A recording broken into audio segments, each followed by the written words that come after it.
Oh, interesting.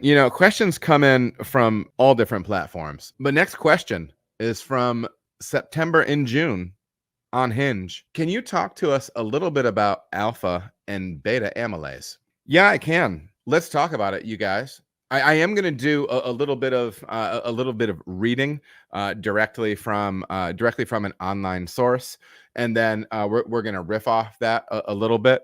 The reason sometimes I use an online source like this is because I want to make sure that it's an easy way for me to collect my thoughts around something and then highlight later. So a quick little excerpt here.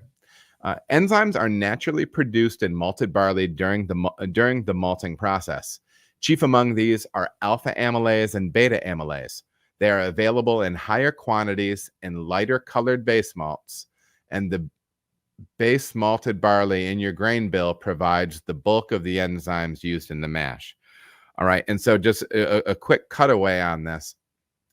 The reason that is enzymes are sensitive to both pH and temperature. It says the paler malt is, the more likely it is to have a higher enzymatic capacity, right? A higher amount of enzymes.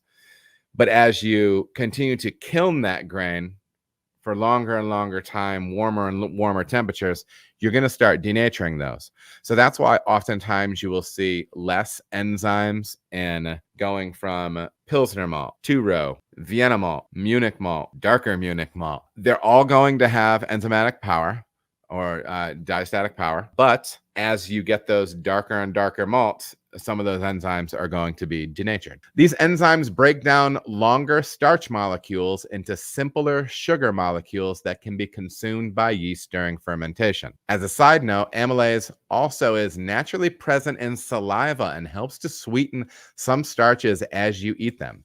Alpha amylase is a common digestive enzyme, while beta amylase is associated with seed germination during malting and also fruit ripening. So now getting into the two, beta and alpha. Beta amylase is arguably the main producer of fermentable sugars. It chops maltose molecules from the non-reducing end of the starch chain.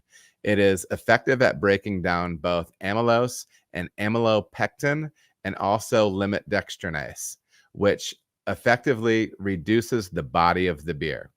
Okay, so this is going to be making shorter chain sugars. Shorter chain sugars are more readily consumed by the yeast, easily fermentable sugars. Its most active range is in the lower temperature range, 60 to 65 C or 140 to 149 freedom degrees. And also the lower end of the pH range. So kind of pH 5.1 to 5.3 is where this enzyme is going to be most active. Alpha amylase, on the other hand, has high concentrations in pale malt and especially in 6-row barleys. It chops molecules randomly into longer glucose chains and is also effective at amylose and amylopectins. Because alpha amylase chops randomly, it can create unfermentable dextrins as well as shorter fermentables like maltose. It reaches peak activity at a higher temperature, around 70 C or 158 degrees freedom units, and also a pH range of 5.3 to 5.7. So you can see that if you want to be making a beer that has more residual sweetness, more body, you can mash warmer. And that will also that pH being a little bit higher will help facilitate that. Also, that process is probably happening pretty darn quickly because as we go up in temperature range, these enzymes will be acting faster. If you're mashing on the cooler end, you're going to be creating more fermentable sugar, but also those reactions can potentially take longer because it's happening in a cooler range.